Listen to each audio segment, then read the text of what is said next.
Hi mga watchers, good morning, good afternoon, and good evening. Welcome back to my channel. Sa mga hindi pa nakapag-subscribe and you're watching my videos, please don't forget to click the subscribe button. Guys, promise di ko kayo bibitinin sa mga upcoming na i-upload kong mga videos. It's more information, it's more on ideas in choosing your first car or your upgraded car.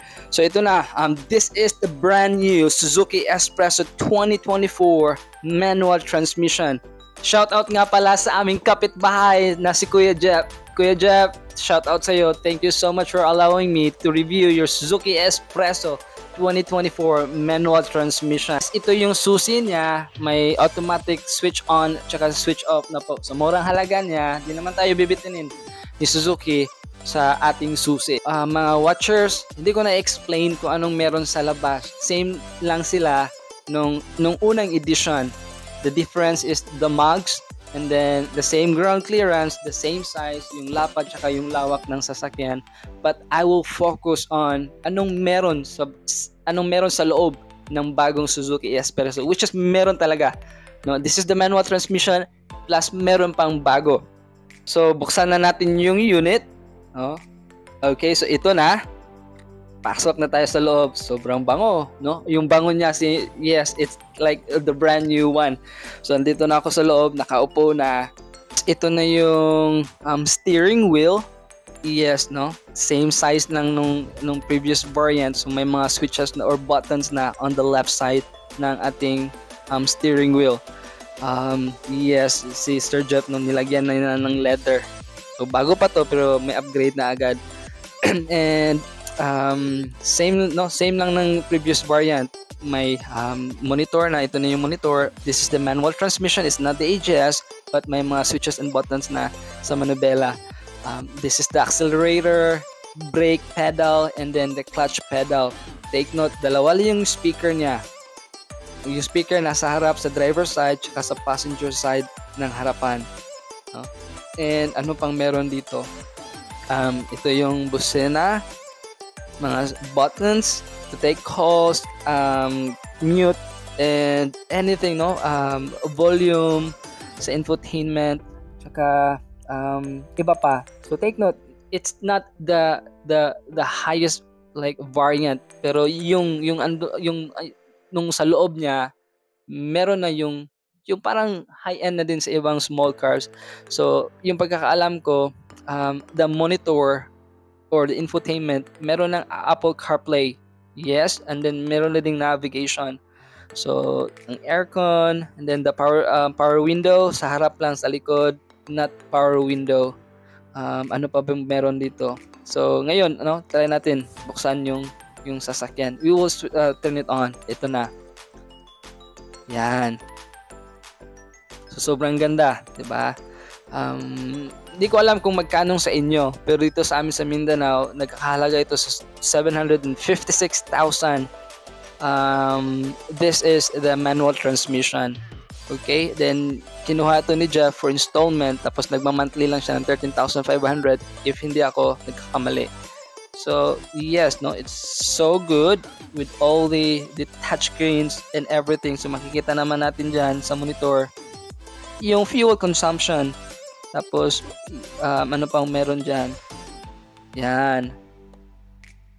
Kita nyo, yung fuel consumption niya is 15.5 kilometers per liter. So, yung tanong, saan ba nyo ito dinidrive ni Kuya Jeff? So, within the city lang.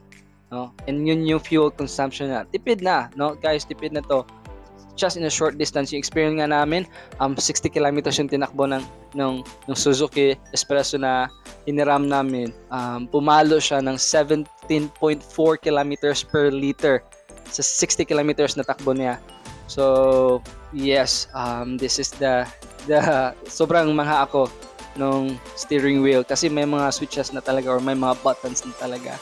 Ano pang meron dito? So, this is, explain ko lang, I move the passenger seat just to look kung gaano kalaki yung space.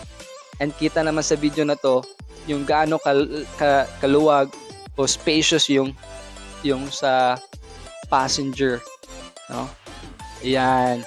So may lalagyan ng cellphone sa harap, And then, yung tanong, ilan ba yung malalagyan ng water bottle? So, may 4, 2 sa gilid, soft drink sa harap. Salamin, walang mga salamin dito, no? Sa passenger side, yan, walang salamin. Then sa driver side, wala ding salamin. Compare sa mga ibang unit. So, in terms of leg room space, yes, 10/10 yung masasabi ko sa legroom space ng harapan ng Suzuki Espresso, the passenger side and also the driver side, no, it's totally like 100% kasyang-kasya. Let's move at the back, no. Iyang upuan ng driver, yan yung sitting position ko when I was at the front.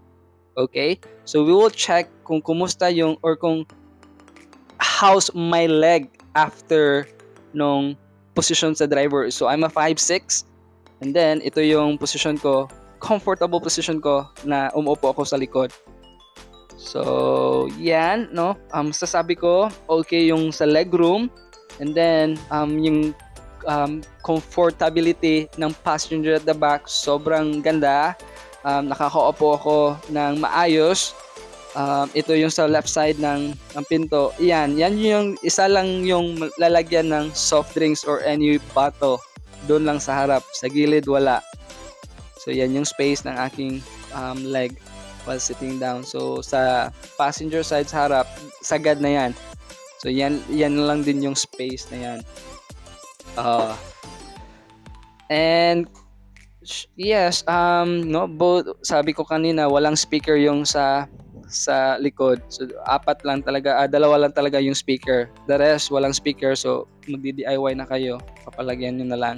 So ito yung space ng sa likod, malalagyan ng mga kahit ano, no? Kanang mga small things na pwede natin mailagay sa likod. May space na naman. Ano pang meron sa likod? So ito na.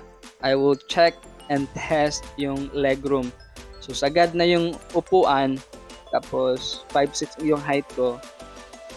Walang inches na space. So, talagang dikit sa tuhod ko. Yan. Kita naman natin, no.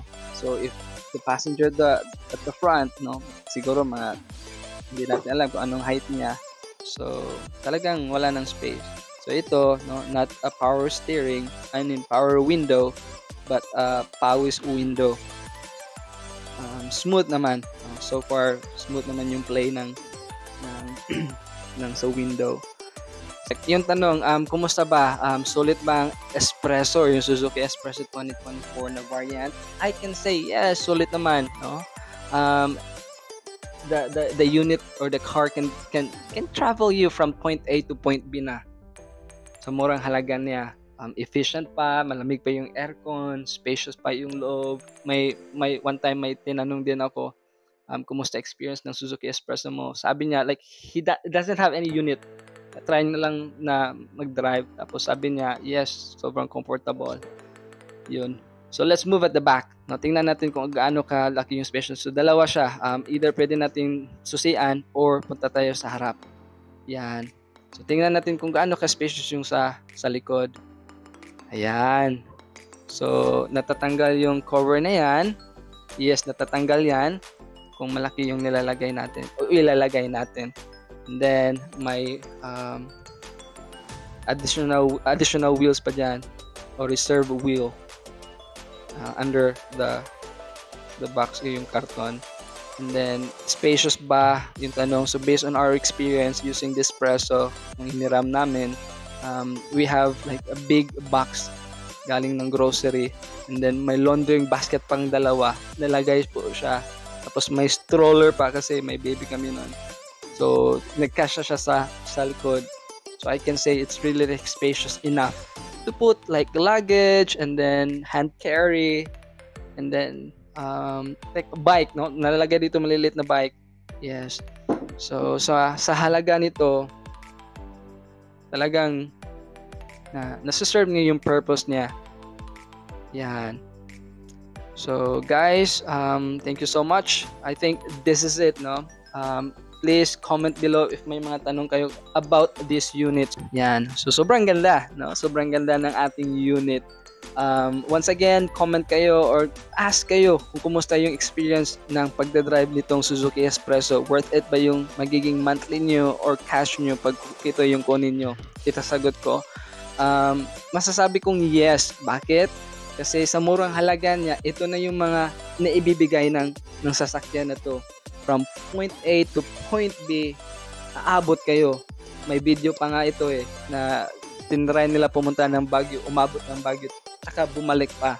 And then, with all the infotainment buttons, so yes, I can really recommend the Suzuki Espresso with this price and spacious inside.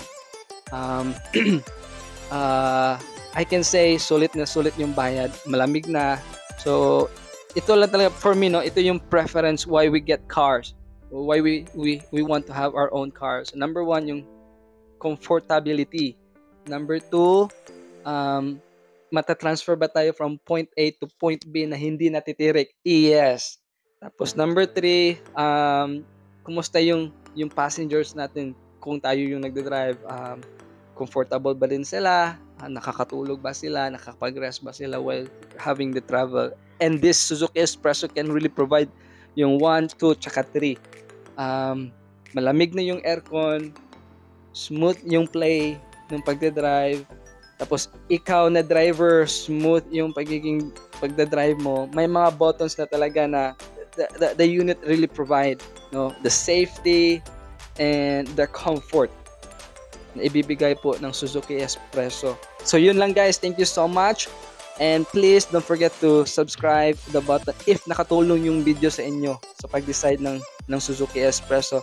So yun lang and goodbye.